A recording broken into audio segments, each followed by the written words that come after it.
dengan adanya program Gerakan Indonesia Menanam, ahli sosial ekonomi pertanian menilai target produksi padi 3,5 juta ton pada tahun 2025 lebih mudah tercapai dengan cara memaksimalkan lahan rawa lebak yang ada di Sumatera Selatan.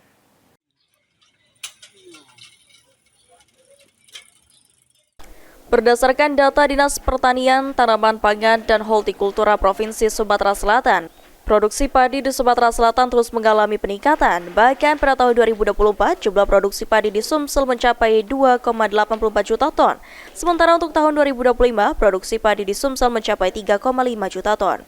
Dengan adanya program Gerakan Indonesia Menanam atau GERINA, serentak secara nasional, ahli sosial ekonomi pertanian Muhammad Yamin mengatakan, dengan adanya kolaborasi dari pemerintah daerah, stakeholder, dan petani, target produksi padi 3,5 juta ton di Sumsel lebih mudah tercapai.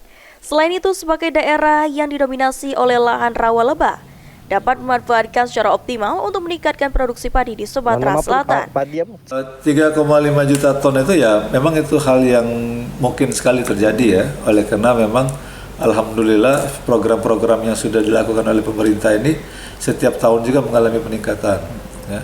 Nah, program-program yang dilakukan seperti pencetakan lahan baru, sawah baru, kemudian ada OPLA. Saya kira itu bisa tercapai, tapi dengan itu tadi ya, dengan ada kolaborasi, kemudian ada gerakan yang masif seperti yang disampaikan oleh Pak Presiden dengan Ustadz Adi Hidayat, dan semua masyarakat, semua stakeholder yang ada ini memang harus bersinergi. Ditambahkan Yamin, perlu adanya penerapan teknologi untuk memaksimalkan hasil pertanian di Sumatera Selatan. Eki Saputra, PAL TV.